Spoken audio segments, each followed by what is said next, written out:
بسم اللہ الرحمن الرحیم۔ ناظرین، بچوں کی مجموعی گروتھ میں چند بڑے اہم فیکٹرز ہیں جس کے بارے میں آپ کو بتانا چاہتا ہوں، اور کوئی بھی بچہ جس میں ایک فیکٹر بھی اس میں سے کم ہوگا اس بچے کی مجموعی طور پہ اس کے کیریکٹر بلڈنگ کا کام نہیں ہو سکتا، اور اس کے اندر مجموعی طور پر اس کی اٹھان نہیں ہو سکتی، گروتھ نہیں ہو سکتی۔ تو یاد رکھیں، یہ 5 فیکٹرز ہے جس کو آپ نے ذہن میں رکھنا ہے۔ انتخاب سوری میرا نام ہے، ہماری چینل ہے علم و صحت ٹی وی۔ علم و صحت ٹی وی میں آپ ہم سے تعلیم کے معاملے میں اور صحت کے معاملے میں اچھی معلومات ملے گی آپ کو۔ ہمارے چینل کو ضرور سبسکرائب کریں، بیل آئیکن کا بٹن دبائیں تاکہ آپ کو اچھا میٹیریل ملتے رہے۔ تو دوستو یاد رکھیں کہ آپ چاہے آپ پیرنٹ ہوں یا آپ ٹیچر ہوں یا آپ کسی بھی تعلیم سے وابستہ ہوں جس میں بچوں کو دیکھا جاتا ہے، اس کے لیے یہ 5 فیکٹرز بہت اہم ہیں۔ جس نے ان 5 فیکٹرز کا خیال کر لیا اس نے اپنے بچوں کو مجموعی گروتھ اس کے اندر پیدا ہو گئی، اور اگر یہ مجموعی طور پہ یہ گروتھ پیدا نہیں ہوئی تو بچوں میں کمی رہ جاتی ہے۔ پھر اس کمی کے فیکٹرز اس کی وجہ سے بہت سارے مسائل بعد میں جنم لیتے ہیں۔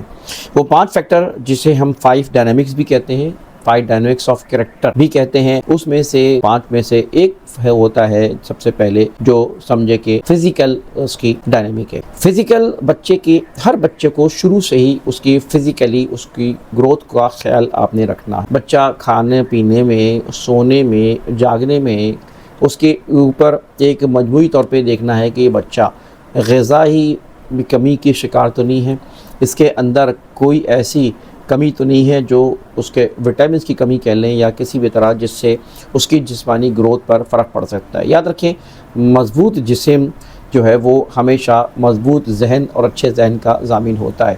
اچھی صحت ہوگی تو دماغ بھی اچھا ہوگا، اچھی صحت نہیں ہوگی تو اس کے دماغ پر بھی اثرات پڑیں گے۔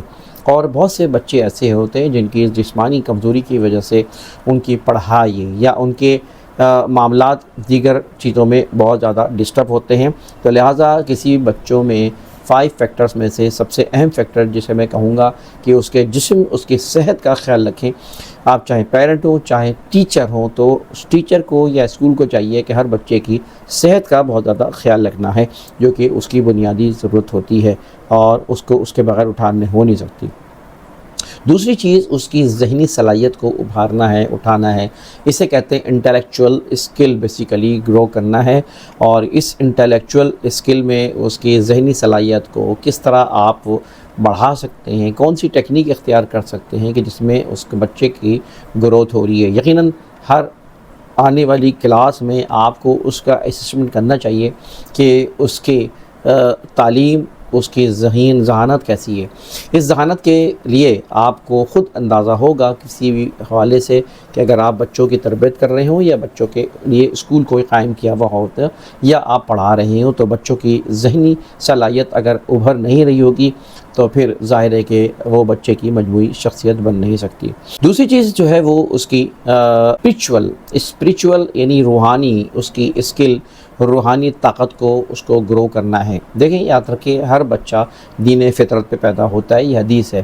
یعنی بچہ جو پیدا ہوتا ہے وہ جو اسلام ہے، وہ دین ہے، وہ اس پہ پیدا ہوتا ہے۔ وہ الگ بات ہے کہ اس کا ماحول اس کو چینج کر دیتا ہے۔ تو لہٰذا بچہ ایک دین فطرت کا مطلب یہ کہ ایک اچھی نیچر لے کے پیدا ہوتا ہے، ایک صداقت کو، سچائی کو لے کے پیدا ہوتا ہے، فیکٹس کو لے کے پیدا ہوتا ہے، حق کو لے کے پیدا ہوتا ہے، لیکن آگے چل کے اس کو ماحول اس کو بدل دیتا ہے۔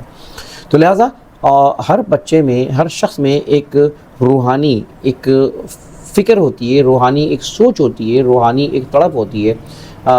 ہر شخص جو ہے نا وہ اسی لیے کوئی کسی مذہب کی طرف چلے جاتا ہے، کوئی کسی مذہب کی طرف چلا جاتا ہے، کوئی جو ہے وہ پوجا پاٹ میں لگ جاتا ہے، کوئی جو ہے وہ پوجا پاٹ میں سمجھتا ہے کہ یہ جو ہے میری ضرورت ہے، کوئی سمجھتا ہے کہ جا کے مقبروں پہ جانا یا خانقاہوں پہ جا کر اس کو ملے گی سکن۔ لیکن اس کی صحیح راہ دکھانا یہ ہمارا کام ہے کہ روحانی سوچ، روحانی گروتھ اصل ہے کس طرف، اور پازیٹیو کیا ہے، صحیح کیا ہے، غلط کیا ہے یہ۔ لیکن میں کہنا یہ چاہ رہا ہوں کہ اس کی روحانی تربیت، روحانی سوچ کو ڈیولپ کرنا یہ بھی میرا اور آپ کا کام ہے، کیونکہ میں خود بھی اسکول چلا رہا ہوں، اس لیے مجھے ان چیزوں کی فکر ہے۔ تو ہم سب کو مل کر اس چیز کو بہتر کرنا ہے۔ چوتھی چیز جو ہے وہ دراصل اس کی یعنی سوشل اسکلز ہیں۔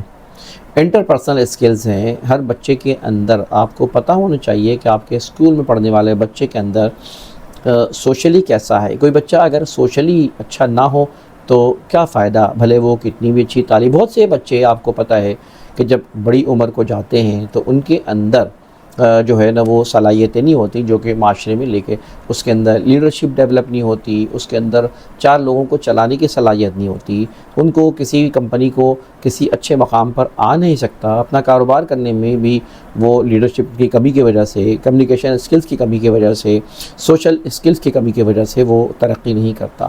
تو ایسے بچوں کی جن کی جسمانی صحت بھی ہو اور دیگر عوامل بھی اس کے اندر ہوں اور ساتھ ساتھ جو ہے ان کے ذہن بھی، وہ ذہین بچہ بھی ہو، اس کا مطلب یہ نہیں کہ وہ کامیاب بچہ بنے گا اور کامیابی حاصل کرے گا. لہٰذا اس کو سوشلی دیکھنا پڑے گا کہ اس کے سوشل ایفیکٹس کیا ہیں، اس کے سوشل انٹریکشنز کیسے ہیں اس کے، اور اس کو کیسا اس کو برتاؤ کرتا ہے، کیسا ٹریٹ کرتا ہے، کیسا اس کو ایکسیپٹ کرتا ہے اور ریجیکٹ کرتا ہے. یہ ساری چیزیں بڑی امپورٹنٹ ہیں بچے کی گروتھ کے لیے.